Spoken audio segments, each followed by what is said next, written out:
来月14日はバレンタインデー。自分へのご褒美で買ってます。2万円近くいくかもしれない。彼のは3000円ぐらいで買ってて、自分の5000円ぐらいで。今や自分へのご褒美チョコが当たり前の時代。しかも売り場には有名ショコラティエが作ったチョコやブランドチョコなど高級品がずらり。もうこの季節になると散財しますそれ専用のお財布にお金入れてってる感じ。いっぺんにこうガッと買うみたいな。バレンタインにお金を惜しまないその訳とは。時代とともに変化、今時のバレンタイン。まずは20代の新婚夫婦、挙げているというのが、メッセージとか書くの好きで、好きだよみたいな書いて渡したいから、そうやって手作りで作ってます。こちらが妻からもらった名前入りのチョコ。すごいなと思いました。嬉しかったですね本当に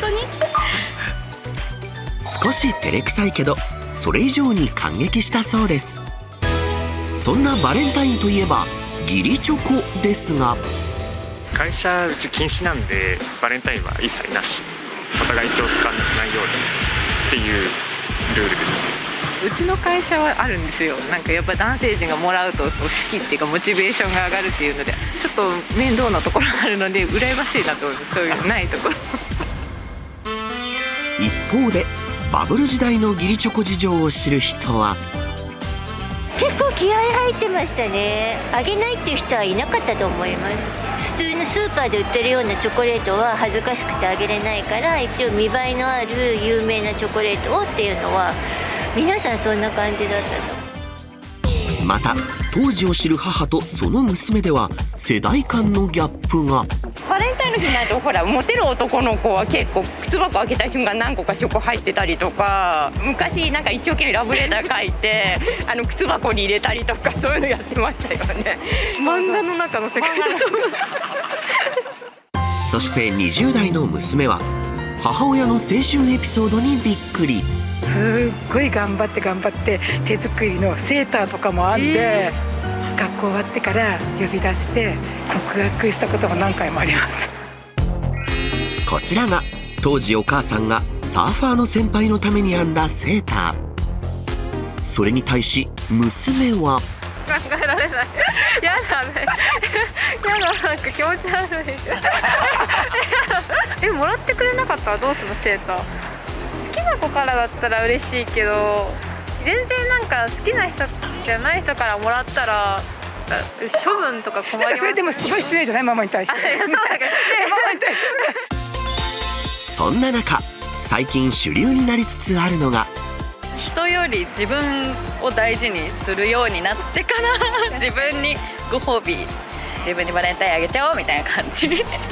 分へのご褒美で買ってます。2万円近くいくかもしれない。旅行とかも行っちゃう人なんですけど、1月2月だけちょっと我慢してその分をチョコに使うみたいな感じで。普段は節約してここぞとばかりに高価なチョコを買うという人が大勢いました。東京池袋のデパートではそのご褒美チョコ目的のお客さんをターゲットにしたバレンタインイベントが。海外のショコラティエが作るチョコやハイブランドのチョコがずらり。1箱3000円から4000円のものが売れ筋です。およそ1万円分のチョコを買った女性、ご褒美の訳は？もうこの季節になると散財します仕事はテレアポなんで横暴な態度取られたりとかする時あるんで、そういう時に食べます。60代と20代の親子は、年に1回の楽しみなので、これのためにちょっとお金はなんとなく用意しといていっぺんにこうガッと買うみたいな。おおよその目標金額だけ決めてるので、それに合わせてお財布に、それ専用のお財布にお金入れてって頑張った自分へ6000円分のチョコを購入。理由を聞くと、最近ちょっと昇進したので、よくやってるなっていうことでちょっと今年は多めにお金は用意しましたそして売り場には男性の姿も。会場には様々なチョコが集まっているので、およそ1万円分をまとめ買いしたそうです。